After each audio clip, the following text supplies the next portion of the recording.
Sebelum menonton, jangan lupa like, subscribe, dan tekan tombol lonceng. Selamat menyaksikan.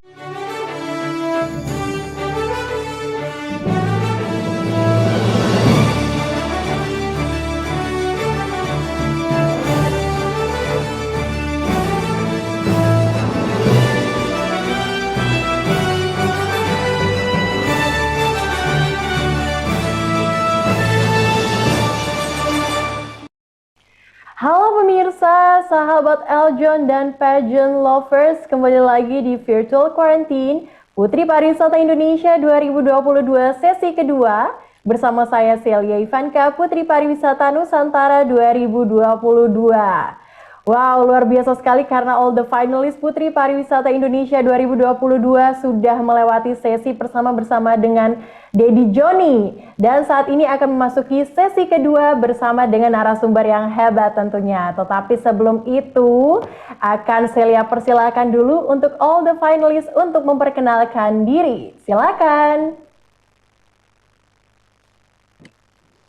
Halo saudara semua. Perkenalkan, nama saya Anastasia Deborah Benyamin, nomor urut 1 dari Negeri Komodo, Nusa Tenggara Timur. Terima kasih. Halo semuanya, perkenalkan saya Cikita Febrilia, nomor urut 2 perwakilan dari Provinsi Papua Barat. Terima kasih. Halo, selamat pagi. Perkenalkan, nama saya Dita Yulandari, Young Entrepreneur, Sulawesi Selatan. Halo semuanya, saya Elma dari Sumatera Utara, mahasiswi aktif nomor urut 4, Horas. Harapan menyerah, wajah sampai kaputing. Halo, saya Gustinanda dengan nomor urut 05, mahasiswi Master of Psychology, mewakili Kalimantan Selatan. Halo semuanya, Sugeng Injang, nama saya Ivan Permata, perwakilan Jawa Tengah. Terima kasih.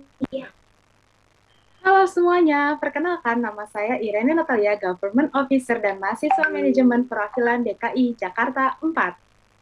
Terima kasih. Halo semuanya, Sampurasun. Perkenalkan nama saya Kristina, nomor urut 8 dari Jawa Barat. Terima kasih. Halo semuanya, perkenalkan nama saya Kelly Julia Ahmad dari Provinsi Nusa Tenggara Barat, nomor urut 09 dan berprofesi sebagai entrepreneur. Matur tampiasi. Halo, selamat pagi semuanya. Saya Latanya Alisa, nomor urut 10, mewakili DKI Jakarta 1. Terima kasih. Sugeng Enjing, saya Maria Anggreni Rahmawati, nomor urut 11, mewakili Daerah Istimewa Yogyakarta. Matur suwun.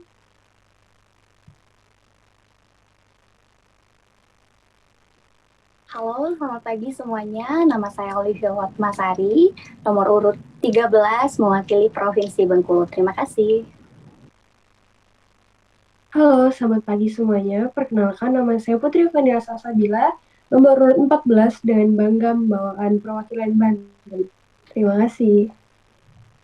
Assalamualaikum, halo semuanya. Perkenalkan, nama saya Rifa, mewakili Provinsi Aceh, nomor urut 15. Terima kasih. Halo semuanya, selamat pagi. Nama saya Rizky Adia Putri Anggreni, nomor 16, mahasiswa Gizi dari perwakilan DKI Jakarta 2. Terima kasih.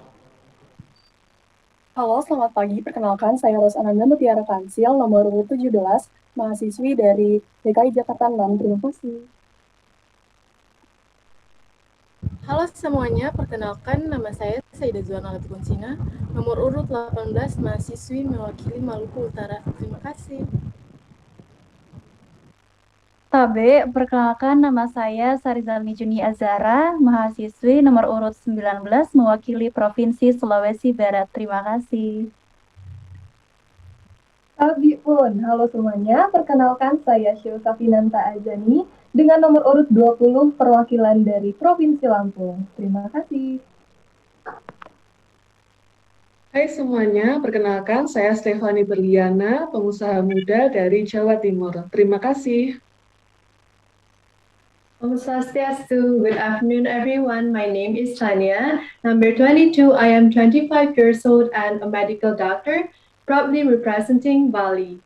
Matur semua. Halo semuanya, saya Dava Reisha, nomor urut 23, perwakilan dari Provinsi Sumatera Barat. Terima kasih. Halo semuanya, nama saya Alanis Devanya Kambe, nomor urut 24, perwakilan dari DKI Jakarta 3. Terima kasih. Halo semuanya, perkenalkan nama saya Vanessa Fadilarif, seorang pramugari, nomor urut 26, perwakilan DKI Jakarta 5. Terima kasih.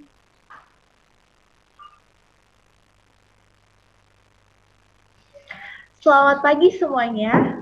Perkenalkan nama saya Dea Arini Agustin dari Bumi Etam, Kalimantan Timur. Halo, selamat pagi semuanya. Saya Widya Nurtanti, 22 tahun, Kalimantan Barat. Terima kasih. Oke, all the finalists sudah memperkenalkan dirinya dan masih semangat tentunya untuk sesi kedua Virtual Quarantine Putri Pariwisata Indonesia 2022. Dan saat ini sudah bergabung bersama dengan kita Ibu Rani Mayasari. Halo Ibu. Halo, selamat pagi. Selamat pagi Ibu. Ibu Rani ini dari ASKI, Asosiasi Kopi Indonesia, yang akan memberikan kita materi luar biasa tentunya. Langsung saja saya persilakan, ini dia Ibu Rani Mayasari dari Asosiasi Kopi Indonesia. Silakan. Assalamualaikum warahmatullahi wabarakatuh. Selamat pagi, perkenalkan nama saya Rani dari Asosiasi Kopi Indonesia. Kebetulan saya membidangi pemberdayaan perempuan, khususnya di wilayah Jawa Barat untuk domisili saya. Mungkin bisa di-share untuk presentasinya.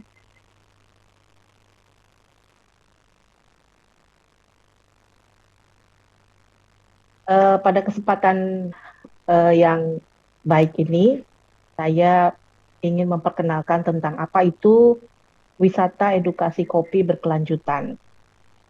Berkelanjutan itu apa, lalu apa yang akan kita diskusikan hari ini, nanti akan kita lihat di slide berikutnya. Agenda yang akan kita bahas pagi ini adalah tentang pengenalan dasar industri kopi, karena teman-teman di sini perlu mengetahui apa itu dan siapa yang terlibat di dalam industri kopi. Lalu tentang kopi berkelanjutan, dan kita akan masuk kepada materi wisata edukasi kopi itu sendiri. Nanti ada closing statement dari kami untuk teman-teman semua. Saya Rani Mayasari Partadirja, lahir di Bandung. Ada Partadirjanya karena asli orang Sunda. Kemudian profesi sekarang adalah sebagai coffee farmers. Sebagai prosesor kopi. Prosesor itu adalah yang memproses pasca panen kopi, hasil dari panen petani. Kemudian saya juga sebagai ketua asosiasi kopi di bidang pemberdayaan perempuan.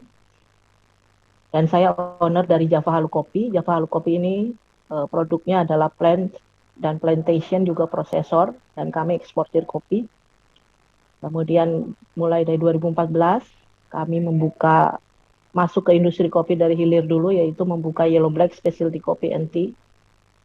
Ada juga kelas kopi, kedai kopi lounge, lalu berkembang ke food service. Food service ini adalah one stop service untuk semua kebutuhan kedai kopi atau industri kopi hilir. Berikutnya. Ini kita lihat video dulu teman-teman. Ini ada file videonya.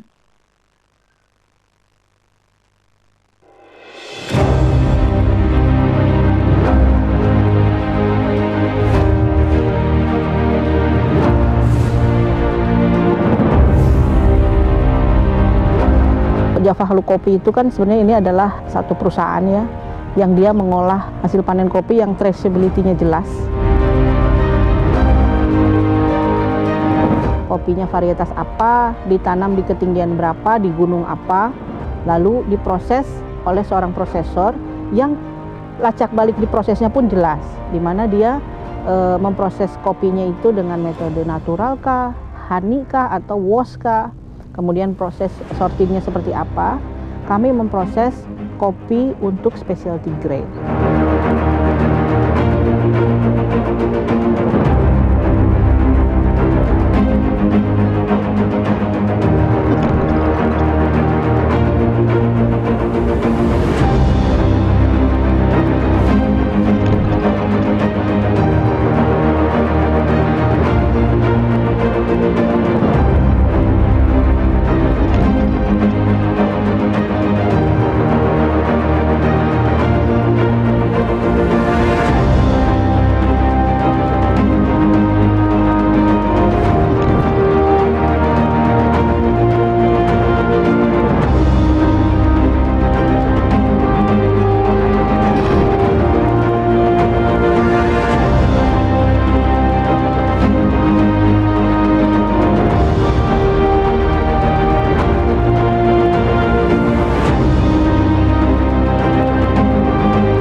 Harapan kami lahan kopi semakin luas sekarang dengan kebijakan pemerintah yang memberikan keleluasaan dalam masyarakat untuk menggarap kebun kopi. Kemudian edukasi itu nyampe ke akar rumputnya petani, karena garda terdepannya itu mereka untuk menjaga bumi kita tetap baik, untuk menjaga keberlangsungan produksi di hulu itu tetap konsisten, karena ada kekhawatiran 10-15 tahun ke depan demand kopi di dunia meningkat tetapi produksi di hulu itu menurun. Selain tadi global warming, kemudian juga kurangnya edukasi, kemudian kurangnya pengetahuan teknologi, dan kurangnya minat anak muda. Maka dari itu kami perlu bantuan teman-teman netizen ataupun teman-teman anak muda penikmat kopi, bahwa perlu mereka, karena ini sudah masanya anak muda masuk ke wilayah pertanian untuk bisa menggarapnya dengan secara lebih mindset modern, mindset entrepreneur, sehingga menjadi sesuatu yang boom gitulah ya.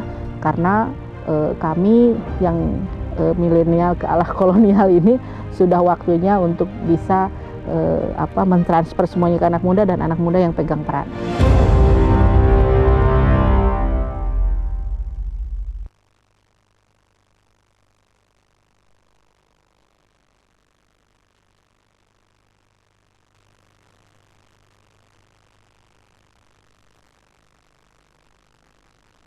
Lumayan videonya ya.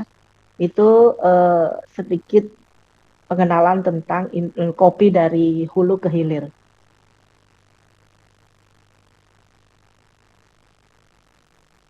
Bentar. Ini ada video lagi kah? Oke. Kita akan masuk ke pengenalan dasar industri kopi. Next.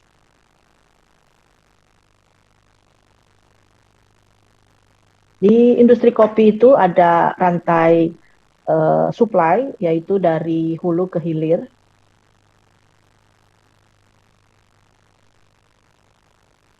Dari hulu ke hilir, kemudian industri hulu itu ada kebun kopi, ada juga pengolahan, itu disebutnya adalah industri hulu. Selanjutnya ada kebun kopi, ini kebun kopinya. Kebun kopi ditanami di Indonesia itu ada Arabica dan Robusta yang populer. Di dunia jenis kopi itu sebetulnya ada 4. Arabica, Robusta, Excelsa, dan Liberica. Teman-teman bisa melihat ini adalah buah kopi. Kami menyebutnya ini adalah cherry kopi. Kenapa disebut cherry? Karena target kami memetik kopi yang matang sempurna seperti buah cherry. Jadi di dalam kopi itu ketika dia kopi yang matang, yang fresh, itu disebut cherry kopi. Nah, di cherry kopi ini ada beberapa lapisan. Ini adalah bagian terpenting kami mempelajari dasar tentang industri kopi, di mana ada kulit kopinya, kemudian ada parchmentnya, baru ada biji kopinya. Selanjutnya. Nah, ini kegiatan kami di kebun. Saya dan teman-teman di ASKI, khususnya yang membidangi pemberdayaan perempuan, kami bersama-sama menggerakkan dan meluangkan waktu untuk bisa mendampingi para petani perempuan. Kenapa perempuan? Karena jumlah populasi perempuan lebih banyak, kemudian generasi yang hebat itu lahirnya dari perempuan.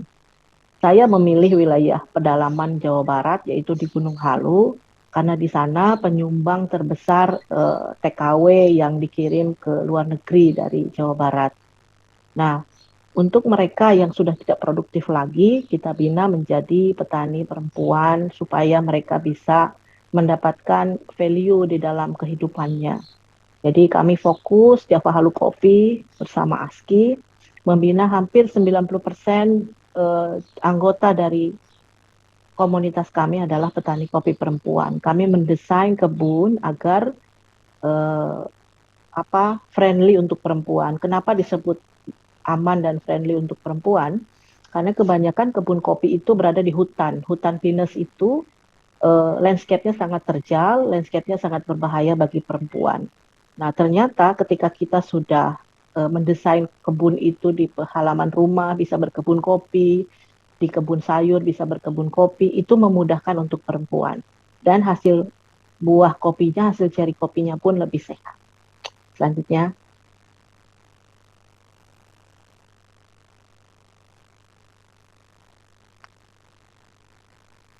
Oke. Nah, ini kegiatan petani yang menggarap tanaman kebunnya dengan tumpang sari. Ini juga memberikan tambahan untuk mereka. Ini penting diketahui oleh teman-teman, kenapa sih di kebun itu perlu ditanam tanaman tumpang sari.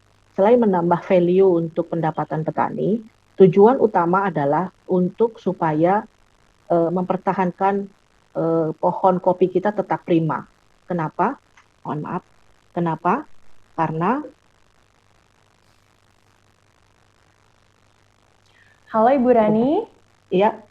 Oke, mohon izin Ibu untuk tetap on cam Ibu ya. Oh iya, siap. Oke Ibu, disilahkan kembali untuk Oke. melanjutkan. Baik. Ya, ini adalah dukungan dari pemerintah daerah, Pak Hengki Kurniawan, Bupati Bandung Barat, terus mensupport kami, terus mensupport teman-teman perempuan di industri kopi hulu, untuk supaya bisa terus memperluas wilayah garapannya. Next. Nah, ini industri hulu adalah masih tetap di industri hulu. Di sini ada pengolahan ya, pengolahan sebentar.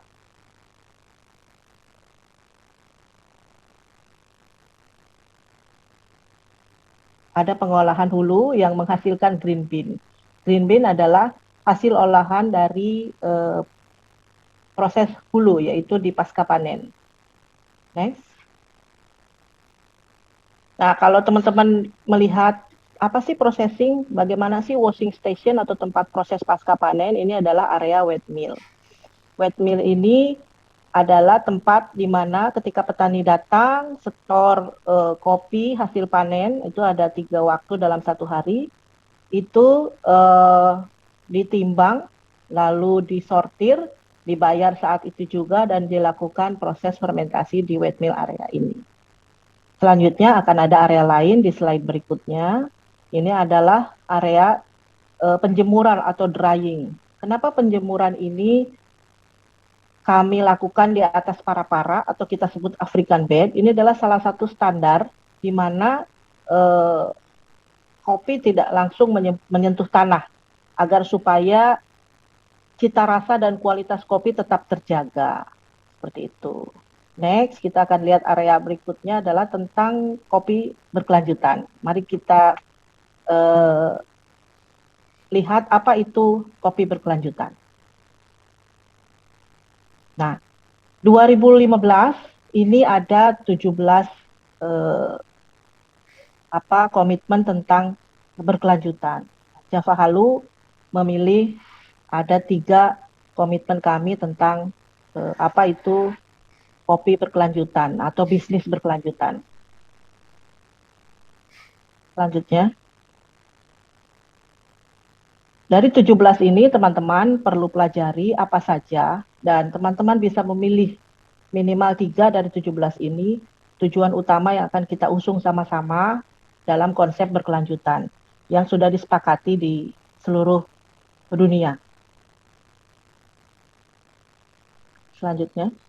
Nah, di Java Halu Kopi kami memilih 3 hal, yaitu tanpa kemiskinan, tanpa kelaparan, dan kesetaraan gender. Kenapa tanpa kemiskinan? Karena memang petani itu rentang dengan kemiskinan ya. Mereka bersentuhan langsung, tidak bisa bersentuhan langsung dengan end buyer. Mereka juga dibuat ada gap informasi, selain juga landscape mereka yang terpencil, kemudian daya beli di perkampungan itu biaya-biaya hidup tidak lebih murah, sehingga rentan kelaparan dan kesetaraan gender masih perlu diperjuangkan. Kita akan berkenalan tentang apa itu wisata edukasi kopi. Wisata edukasi kopi ini bukan hanya sekedar outbound atau bukan hanya sekedar masuk ke dalam wahana ya. Jadi saya suka agak prihatin ketika teman-teman ada yang mempersepsikan bahwa wisata kopi itu adalah hanya sekedar camping atau melihat kebun kopi, padahal sebetulnya maknanya lebih daripada itu. Bagaimana kami merancang satu wisata yang memiliki nilai-nilai dasar kebudayaan, kemanusiaan, sosial, sampai ke spiritual juga kepada pengetahuan mendalam tentang industri kopi dari hulu ke hilir. Dan alhamdulillah Java Halu Kopi 2019 menjadi salah satu destinasi wisata kopi dari Kementerian Kemenparekraf, salah satu dari 3 destinasi wisata edukasi kopi di Jawa Barat. Ini adalah aktivitas teman-teman yang melakukan edukasi wisata di Java Halu Kopi di area hulu. Mereka kami perkenalkan dengan tanaman, mereka kami perkenalkan bagaimana kami merawat, mereka kami perkenalkan dengan tanah yang kami gunakan untuk menanam kopi. Ya, selanjutnya. Ini adalah area di mana kita memperkenalkan tentang wet mill ya, fermentasi. Ketika bagaimana cherry datang kita floating, ketika kita fermentasi kita jelaskan di sini. Kita juga diskusi, peserta juga bisa bertanya, bisa sharing, areanya di sini.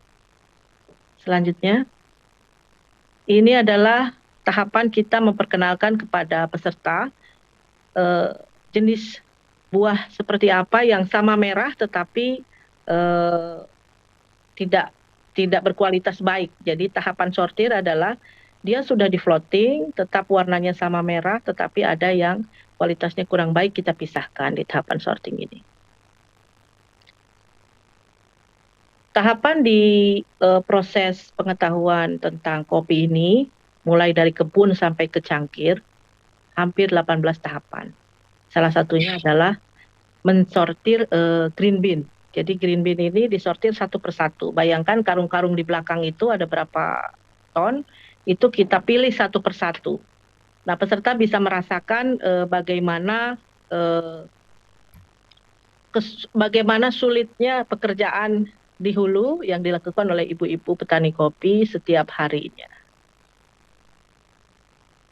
Selanjutnya, nah setelah melakukan proses itu, kami melakukan diskusi, kemudian kami melakukan evaluasi, kemudian kami menikmati secangkir kopi, di mana tanpa kita sadari kita bisa lebih menghargai seduhan satu cangkir kopi itu tidak mungkin kita tidak habiskan. Karena perlu teman-teman ketahui, satu cangkir kopi yang teman-teman nikmati menghabiskan 140 liter air bersih dari mulai mereka ditanam, dirawat, diproses, sampai diseduh.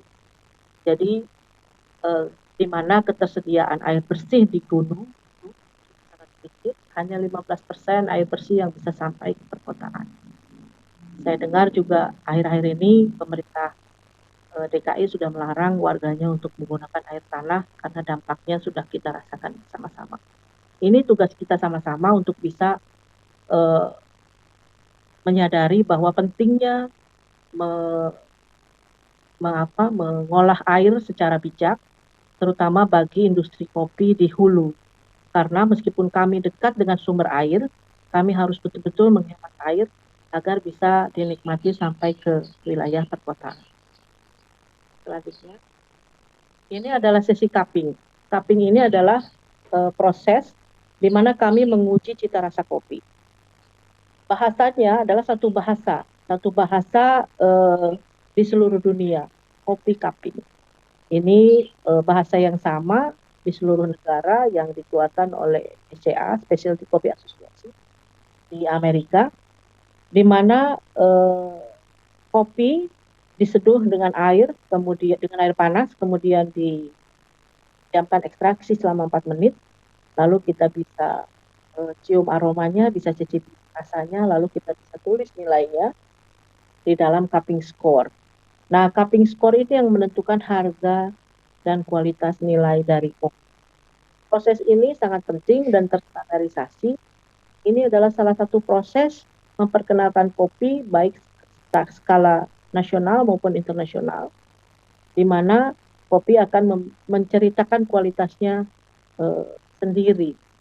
Dia akan menceritakan dengan rasa dan aroma yang dia keluarkan bahwa dia itu diolah dengan baik, bahwa dia itu ditanam dan dirawat dengan baik, sampai di roasting dengan baik dan bisa di cupping sehingga mengeluarkan nilai yang tinggi untuk bisa dihargai lebih oleh pembeli.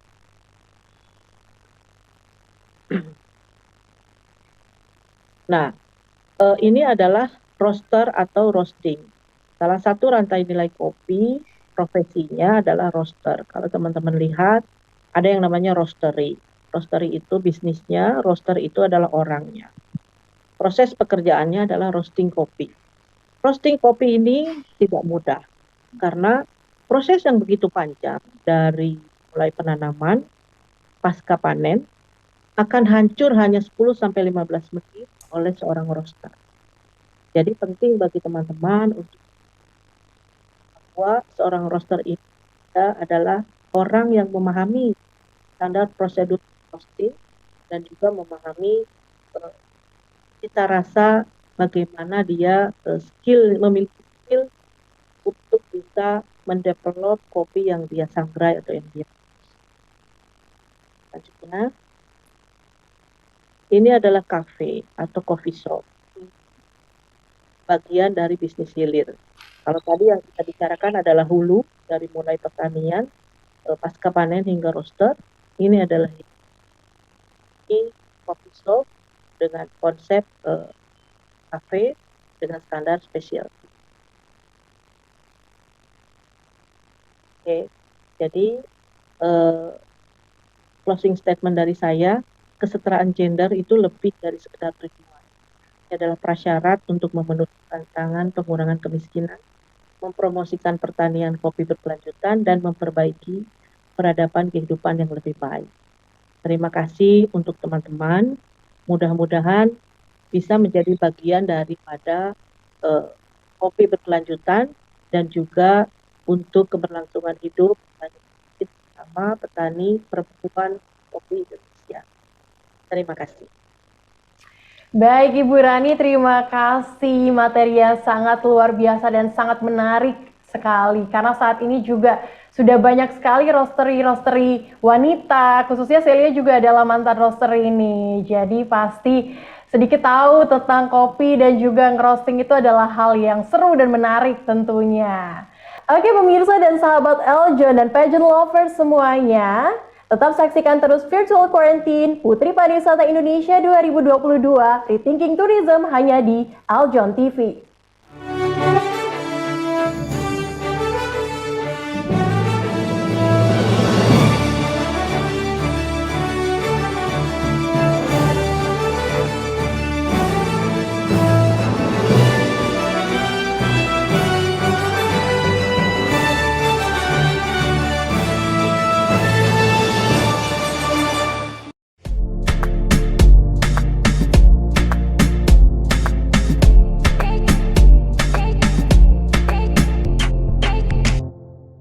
Si Patrick dan Tuan Krep lagi tamasya. Diklik subscribe-nya ya.